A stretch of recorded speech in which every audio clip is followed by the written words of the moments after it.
Right. Let's bring in Democratic Senator Chris Murphy of Connecticut joining our conversation. Senator, good morning. Good to see you. What is your reaction to the president calling this primetime address tonight, and how will you be approaching it and responding to it? Well, I'm hopeful that the networks are going to give Democrats equal time. The president is going to continue to spout these outright fabrications about the supposed crisis on the border. He won't mention the humanitarian crisis that actually exists on the border, as children are literally dying, kept in these detention camps without food and water. He won't use the real numbers, which, as you said, suggests that the threat to the United States from terrorism is not from Mexico. I think the American public has already made up their mind here that they want this government reopened, that they're happy to have Congress conduct a conversation about border security, but it shouldn't be done using federal workers and the Coast Guard and the Transportation Safety Authority as ransom for the president's campaign promises. And of course, as you guys know, we just had a referendum on this question, right? The American public actually had the chance in November to weigh in on the president's wall. And in resounding numbers, they rejected it. And so, just imagine President Obama, after losing control of the House of Representatives in 2010, coming to the new House and demanding that they strengthen the Affordable Care Act, that they put billions of new dollars into it, that he would have been laughed out of the chamber, as Donald Trump should be, by making this demand after his resounding defeat in November. Karen Tumulty, I'm trying to figure out how this all ends and how we end this shutdown. But backing up and listening to the vice president, listening to the Secretary of Homeland Security, I asked the question, what is it when a person is able to make people lie for him or her and do things that perhaps go against the grain of everything they believe, of the values of the country, of morality? Isn't that like getting beyond dictator and getting into an area that's a bit disturbing? Well, I think one of the fundamental things that's driving this is the fact that the president has never, in the course of this almost two-year-old presidency, felt any need to reach out beyond his base. And he will get on television tonight. He will say there is a crisis. His base will believe it, no matter how many fact checks they see. And ultimately, if, it looks like Bob Costa's reporting is correct, and we are headed to this extraordinary situation where the president declares a state of emergency, which does not exist, and the law does not really explain what we do if the president manufactures an emergency. I think all of this ends up in the short term in court. And I think the judicial system is ultimately going to have to sort this out in the short term. But this kind of abuse of power may also open up other measures for Congress, because this, in fact, could hit the tripwire of abuse of power, which is also one of those things that could lead to a presidential impeachment. Senator, it's Richard Haass. I wanted to follow up on Karen's point in Robert Costa's article. Congress over the years has made enormous grants of authority to the executive. For example, on sanctions, the president ran with it and used the national security provision, even though it was never intended, to hit the Canadians and others. And on military construction, Congress has given the president enormous authority to take money that was given to the Pentagon for one purpose and to allow the president to say, in a case of emergency, we can now spend it for another purpose. So what could Congress do to prevent Donald Trump from announcing tonight or in a couple of days that he wants to take money in the Pentagon's budget and use it to build a wall with previously authorized and appropriated funds? Well, Richard, as you know, I share your concerns about this massive abdication of responsibility from the Congress to the president on broad national security issues. And I don't think that there's anything in this Republican Senate's history to suggest that they would stand up to the president if he were to declare a national emergency and start construction along the border, moving dollars from other accounts. Because, of course, Republicans have the chance right now to stand up to this president. We know know that there are 60 votes in the Senate today to pass a continuing resolution because the Senate voted unanimously at the end of last year to do just that. And so if Republicans aren't willing to stand up to the president right now to fund the government, why would they stand up to him if he declares a national emergency? But we've set this problem up by refusing to authorize war overseas, giving the president enormous leeway in military power outside of the United States.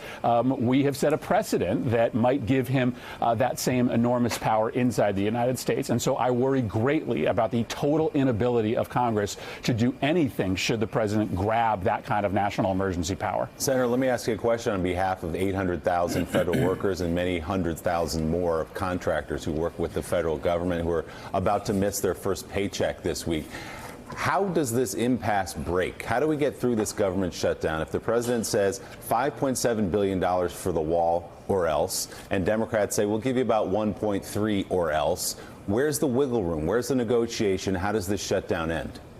So we have always been willing to talk to the president about border security, and many of us have supported some pretty massive investments in border security in the past. But we can't do that while the government is shut down. Why? Because that is an invitation to the president to do this every single time he doesn't get his way. And so it is an invitation for those workers to be laid off and furloughed every 3 or 4 months when the president doesn't get one of his wild campaign promises passed by Congress. So this isn't about Democrats not wanting to talk about border security. We've passed lots of border security money in the past, by the way, which the president hasn't even implemented and spent. It's about making sure that the federal workforce isn't used over and over again as a hostage for the president's campaign promises. So Senator Nancy Pelosi said the day she was sworn in that she might be willing to give Donald Trump $1 for the border wall. Do you see any reason at all why Senate Democrats and House Democrats should do any more than that? Why they should can you foresee them ever giving a dime more for basically a phony issue that the president and his administration lies about every day? Well, listen, the president has been lying about everything since he was sworn in. And so, unfortunately, you have to deal with this administration, despite the fact that they have no connection to the truth on the border or, most any other issue. I guess, again, I come back to what I said before, Joe. It's not that we're not willing to talk to the administration. We're just not going to have negotiation after negotiation while the government is shut down. We put $1.6 billion in border security money into this budget. Let me stop you. How do you talk to a president?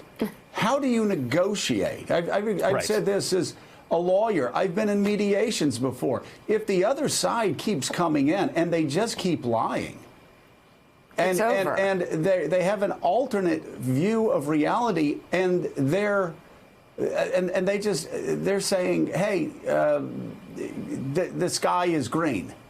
How do you negotiate with that? What's the next step? Don't you have to break off the negotiations and say, listen, until we are arguing from the same set of facts, you just go and talk to your people, and we'll just do the people's work here? Well, and compounding that is the fact that the administration can't get on the same page in terms of what they want. So it'd be one thing if they were willing to actually come and negotiate, but they're not. They come and say, well, we want $2.5 billion. Then the president says, no, I didn't authorize $2.5 billion. I want $5 billion. There's news yesterday that they might be increasing that number to $7 billion. It's like negotiating with water. And so on top of the fact that they're lying about the facts underlying this made-up border crisis, they also can't send anybody to negotiate that isn't contradicted within minutes by the president of the United States, making this absolutely impossible. So 5 Decembers ago, of course, the horrific tragedy in your home state at Sandy Hook. Many people believed at that time that Congress would pass sensible gun legislation, gun safety laws that 90% of Americans supported, background checks, the type of which that you and people like Pat Toomey, Joe Manchin, and others supported to try to keep our kids safer. Are you going to reintroduce that? And do you believe the climate's changed enough that we may actually see the People's House and the United States Senate passing gun safety laws that 9 out of 10 Americans support.